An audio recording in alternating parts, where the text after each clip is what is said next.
Dear students, today we are going to solve a question of business administration from CSS 2002. This question is related to ratio analysis. देखें, ratio analysis एक बहुत important topic है business administration में और यहाँ पर हमारे पास बहुत से क्वेश्चंस पास्ट पेपर्स में आए हुए हैं, तो हम उन्हें वन बाय वन सॉल्व करते चले जाएंगे। 2002 में एक क्वेश्चन आया है, The following data apply to A.L. Kesser and Company, millions of dollar। ये जो अमाउंट्स गिवन है यहाँ पे ये मिलियंस में है। तो कुछ डेटा गिवन है, cash and marketable securities, fix assets, sales, net income, quick ratio, current ratio, दोनों रेशोज गिवन है, quick ratio and current ratio. देखें, इनके सामने 2x लिखा हुआ है, 2x 2x जब भी लिखा होगा करंट रेशो या क्विक रेशो के सामने, तो उसको आपने रीड करना है एज 2:1 एंड 3:1। क्लियर?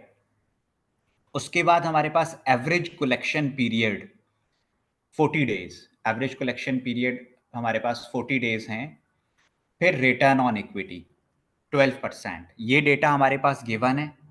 और नीचे उन्होंने एक नोट दिया है, Kaiser has no preferred stock, only common stock equity, current liabilities and long term date.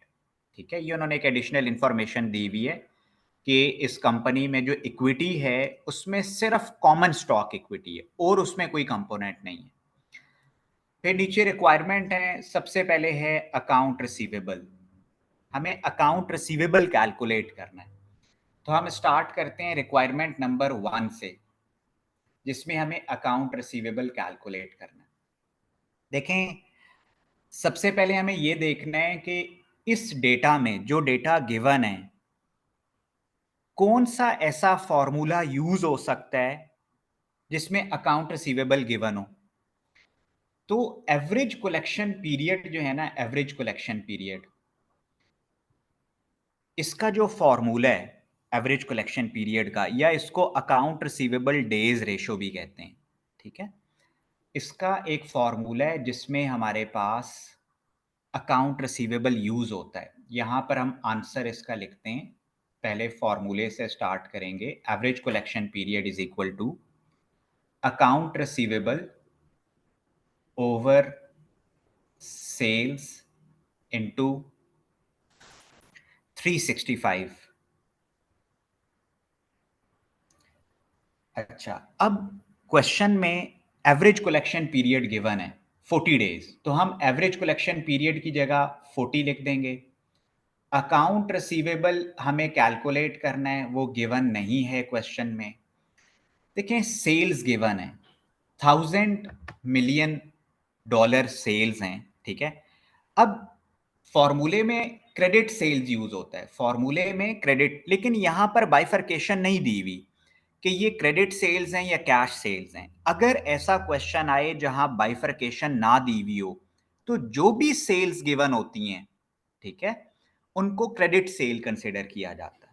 तो ये हम क्रेडिट सेल इसको अज्यूम कर रहे हैं, क्योंकि यहाँ पे कैटेगोरिकली लिखा हुआ नहीं है कि ये कैश सेल्स हुई हैं या क्रेडिट सेल्स हुई हैं, जबकि फॉर्मूले में वी नीड क्रेडिट सेल्स। ठीक है, तो here we can assume that this sale is considered as credit sales. तो वो कितना है हमारे पास, 1000 इंटू 365। अब देखें, फॉर्मूले में सारे वेरिएबल्स नोन है, एक वेरिएबल अननोन है, अकाउंट रिसीवेबल। ये तो सिंपल मैथ्स बन जाता है फिर। ठीक है, तो अब क्या करेंगे, account receivable is equal to 40,000 over 365। ठीक है, तो अकाउंट रिसीवेबल हमारे पास आ रहा है 109.59 डॉलर का साइन और मिलियन, क्योंकि यहां पे लिखा हुआ है कि ये मिलियंस में। क्लियर? तो हाउ सिंपल इट इज, हमने वो फॉर्मूला आइडेंटिफाई करना था जहां अकाउंट रिसीवेबल यूज होता है, कंसिडरिंग ऑल गिवन डेटा। और इस डेटा से हमें क्लियर हो रहा है कि हमें ये फॉर्मूला यूज करना है, ठीक है। तो अकाउंट रिसीवेबल हमारे पास कितने के हो गए? 109.59 मिलियन के। इसके बाद हमारे पास सेकंड रिक्वायरमेंट है करंट लाइबिलिटीज। अब हमें फॉर्मूला से देखना है कि हम इस डेटा में कोई ऐसा फॉर्मूला यूज हो सकता है जिसमें करंट लाइबिलिटी यूज होता हो। जब करंट लाइबिलिटीज यूज होगा तो हम उस फॉर्मूले से कैलकुलेट कर सकेंगे, ठीक है। तो अब हम चलते हैं रिक्वायरमेंट नंबर 2 की तरफ, where we need to calculate current liabilities. Requirement number 2, current liabilities. देखें, दो फॉर्मूले ऐसे हैं जिससे करंट लाइबिलिटी कैलकुलेट हो सकती है। एक फॉर्मूला हमारे पास है जो यहां पर गिवन है, क्विक रेशो। क्विक रेशो का फॉर्मूला होता है current asset minus inventory over current liabilities. अगर सारा डेटा गिवन हो और करंट लाइबिलिटीज अननोन हो तो करंट लाइबिलिटीज हम कैलकुलेट कर सकते हैं, ठीक है। अच्छा, इसके अलावा भी एक फॉर्मूला हमारे पास गिवन है, वो है करंट रेशो। वो फॉर्मूला कौन सा है? करंट रेशो का। करंट रेशो क्या है? Current asset over current liabilities. अगर करंट रेशो भी गिवन हो, करंट एसेट्स भी गिवन हो, तो करंट लाइबिलिटीज बहुत इजीली कैलकुलेट हो सकती हैं। तो अब हमें देखना है कि इन दोनों में से कौन सा फॉर्मूला हम यहां पे यूज कर सकते हैं। ये वो पॉइंट है जहां पर स्टूडेंट सबसे ज्यादा मिस्टेक्स करते हैं। जब हम उनको असाइनमेंट देते हैं ये क्वेश्चन कैलकुलेट करने के लिए, इस पॉइंट पे सबसे ज्यादा मिस्टेक्स होती हैं। प्लीज इसको अंडरस्टैंड करें। देखें,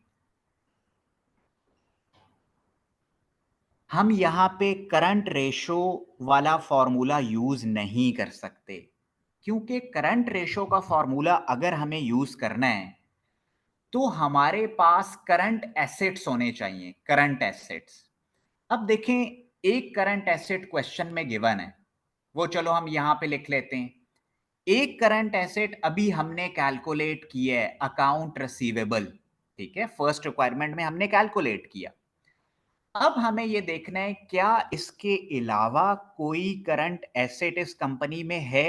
देखो, अपेरेंटली गिवन नहीं है, जितना डेटा यहां पर है उसमें कहीं करंट एसेट गिवन नहीं है। इसके अलावा कैश एंड अकाउंट रिसीवेबल के अलावा कोई करंट एसेट हमारे पास अवेलेबल नहीं है।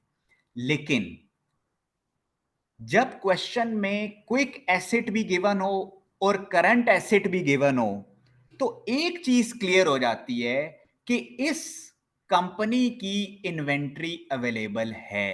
देखें, what is the difference between quick ratio and current ratio? The only difference is inventory. इसका मतलब है इनकी, लेकिन वो इन्वेंट्री हमें पता नहीं है, सामने अपेरेंटली कहीं गिवन नहीं है। तो अगर आप करंट रेशो वाला फॉर्मूला यूज करोगे ना, तो इसमें करंट एसेट्स यूज होंगे, इसलिए आपको इन्वेंट्री भी लिखनी पड़ेगी जो कि गिवन नहीं है। अगर हम क्विक रेशो वाला फॉर्मूला यहां पे यूज करते हैं तो देखें, इसने ऑलरेडी माइनस किया हुआ है, करंट एसेट में से इन्वेंट्री को माइनस किया हुआ है। मतलब हमें इन्वेंट्री की जरूरत नहीं है, करंट एसेट में से उसको वैसे भी निकालना होता है क्विक रेशो के लिए। तो इस, अब जो रिमेनिंग हमारे पास बच गए, cash and account receivable. Inventory है इस कंपनी की लेकिन गिवन नहीं है, ठीक है। तो जब करंट एसेट में से इन्वेंट्री निकाल देंगे तो कैश और अकाउंट रिसीवेबल बचेगा, वो हमारे पास गिवन है, ठीक है। तो अब यहां पर हम क्विक रेशो के थ्रू ये क्वेश्चन कैलकुलेट करते हैं। Quick ratio is equal to current asset minus inventory over current liabilities. देखें, क्विक रेशो कितना गिवन है? 2। इस साइड पर हम 2 लिख देंगे। इसके बाद यहां पर हमारे पास कैश क्वेश्चन में गिवन है, प्लस अकाउंट रिसीवेबल हमने कैलकुलेट अभी किया है, ये करंट लाइबिलिटीज आ जाएंगे। कैश कितना है? यहाँ पे गिवन है 100 मिलियन डॉलर कैश है। अकाउंट रिसीवेबल जो लास्ट रिक्वायरमेंट में हमने कैलकुलेट किया था 109.59 और करंट लाइबिलिटी हमें कैलकुलेट करनी है, यहां पर आ जाएगा 2। देखें सारे वेरिएबल्स नोन है, एक करंट लाइबिलिटी अननोन है। अब इसको अगर आप सॉल्व करेंगे, करंट लाइबिलिटी को इज इक्वल टू के साइन किस तरफ लेकर जाएंगे, ये तो सिंपल मैथ्स है ना, और 2 को हम यहां लाकर डिवाइड कर देंगे तो करंट लाइबिलिटी हमारे पास कितनी आ जाएगी। करंट लाइबिलिटी हमारे पास आएगी, लिख लें अपने पास, करंट लाइबिलिटी है इस कंपनी की 104.795 मिलियन डॉलर। देखिए सिर्फ एक ट्रिक थी, स्टूडेंट्स मिस्टेक कहां पर करते हैं, करंट रेशो का फॉर्मूला यूज करते हैं टू कैलकुलेट करंट लाइबिलिटीज। उसका लॉजिक मैंने आपको बता दिया है, आप वीडियो में वापस जाकर दोबारा सुन सकते हैं, ठीक है।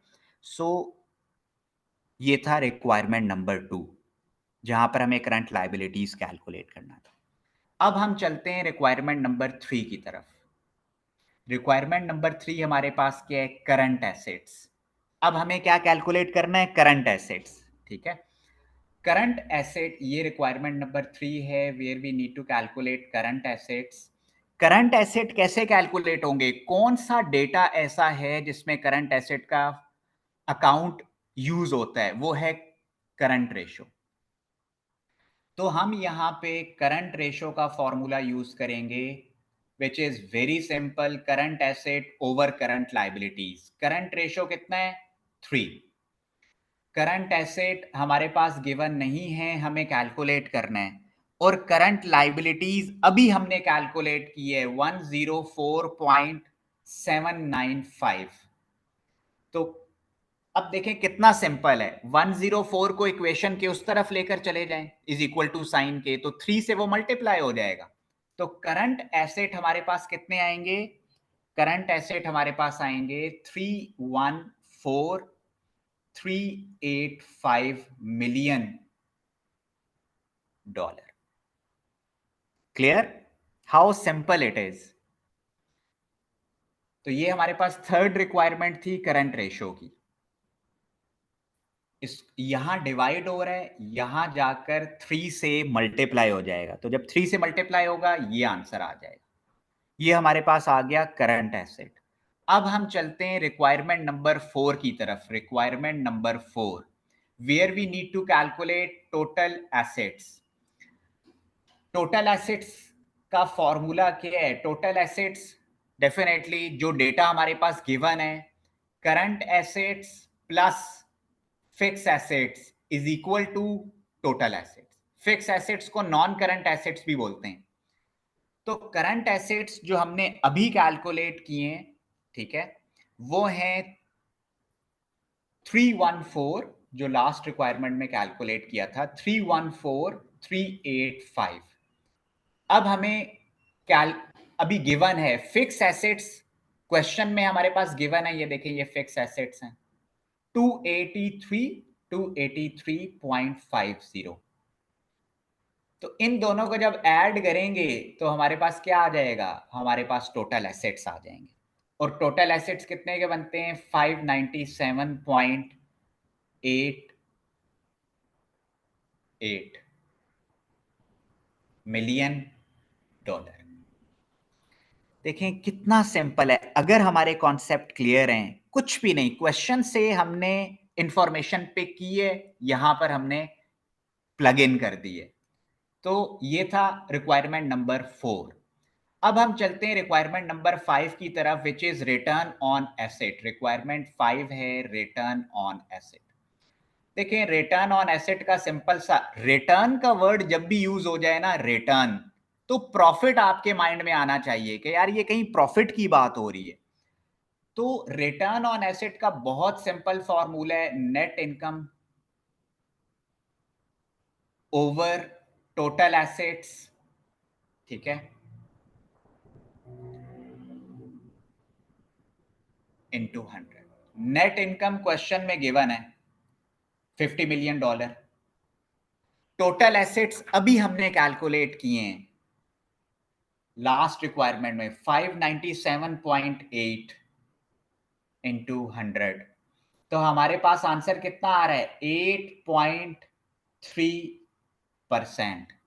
ये हमारा है रिटर्न ऑन एसेट कि जितने भी एसेट हमारे हैं उस पर हम 8.3% प्रॉफिट अर्न कर रहे हैं। ठीक है, तो ये था रिक्वायरमेंट नंबर 5। अब हम चलते हैं रिक्वायरमेंट 6 की तरफ।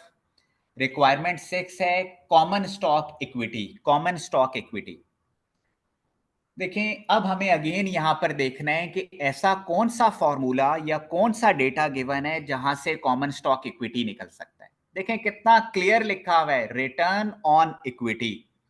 रिटर्न ऑन इक्विटी का फॉर्मूला क्या है? रिटर्न, अगेन मैंने आपसे कहा रिटर्न प्रॉफिट, तो net income, net income over equity, ठीक है, इनटू 100, तो ये आएगा रिटर्न ऑन इक्विटी। अब ये जो इक्विटी है ये कॉमन स्टॉक इक्विटी है। कॉमन स्टॉक इक्विटी यहां पे लिखा हुआ था ना, ओनली कॉमन स्टॉक, कंपनी के पास इक्विटी में है ही सिर्फ कॉमन स्टॉक इक्विटी। तो अब हम देख लेते हैं, देखें यहां पर 12 है, क्वेश्चन में गिवन है 12%। नेट इनकम क्वेश्चन में गिवन है 50। कॉमन स्टॉक इक्विटी हमें कैलकुलेट करना है। तो देखें सारे वेरिएबल्स नोन है, सिर्फ एक वेरिएबल अननोन है। ठीक है, तो कॉमन स्टॉक इक्विटी हमारे पास आएगा 416.67, क्लियर, मिलियन डॉलर। अब देखें ये बीच का स्टेप जो था ना वो हमने स्किप, वो सिंपल मैथ्स है, वो आप खुद भी कर सकते हैं, कुछ भी उसमें रॉकेट साइंस नहीं। तो इक्विटी हमारे पास कितना आ गया 416.67 मिलियन। अब हम चलते हैं रिक्वायरमेंट नंबर 7 पे। रिक्वायरमेंट नंबर 7, रिक्वायरमेंट 7 है लॉन्ग टर्म डेट। देखें लॉन्ग टर्म डेट में अगेन हमें ये देखना है कि लॉन्ग टर्म कैसे कैलकुलेट होता है। देखें लॉन्ग टर्म डेट के लिए हम अकाउंटिंग इक्वेशन यूज कर सकते हैं। Accounting equation which is a very basic concept of finance, ratios. ठीक है, total assets are always equal to current liabilities, या इसको हम और ज्यादा आपके लिए इजी कर देते हैं, total asset is equal to total liabilities plus equity. इसको कहते हैं अकाउंटिंग इक्वेशन। ये दोनों साइड्स हमेशा इक्वल होनी चाहिए। बहुत बेसिक सा कॉन्सेप्ट है, हम अपनी क्लासेस में इसका लॉजिक भी पढ़ते हैं कि ये क्यों इक्वल होना चाहिए। अब टोटल एसेट्स हम इसको ऐसा भी लिख सकते हैं, टोटल लाइबिलिटीज में क्या आता है, current liability plus long term date जो हमें कैलकुलेट करना है, और इक्विटी। देखिए हमारे पास टोटल एसेट्स भी गिवन है। टोटल एसेट्स हमने कैलकुलेट किए थे 4th नंबर रिक्वायरमेंट पे 597.8। करंट लाइबिलिटीज भी हमने कैलकुलेट की थी रिक्वायरमेंट नंबर 2 पे। ठीक है, तो करंट लाइबिलिटी हो गई 104.79। ठीक है, plus LTD long term date हमें कैलकुलेट करना है, और इक्विटी अभी हमने कैलकुलेट की है 416.67। देखिए सारे वेरिएबल्स नोन है, सिर्फ LTD अननोन है। तो सिंपल सा मैथ्स है, इनको आप इज इक्वल टू साइन के उस तरफ लेकर जाएंगे तो ये माइनस हो जाएंगे, टोटल एसेट में से ये माइनस हो जाएंगे, और लॉन्ग टर्म डेट हमारे पास आ जाएगा 76.34 मिलियन डॉलर। 76.34 million dollar. देखें ratio analysis is a very important topic of business administration for CSS and PMS, और लास्ट 25 ईयर्स में मल्टीपल टाइम लाइक 25 ईयर्स में 22 टाइम्स रेशियो एनालिसिस का क्वेश्चन एग्जामिन हुआ है। बहुत इंपॉर्टेंट टॉपिक है। कोशिश हमारी होगी हम क्वेश्चन पास्ट पेपर के रेशियो एनालिसिस की यहाँ पर वीडियोस बना के अपलोड कर दें ताकि आपके लिए इजी हो जाए। तो students, thank you for your time, all the best for your exam, thank you.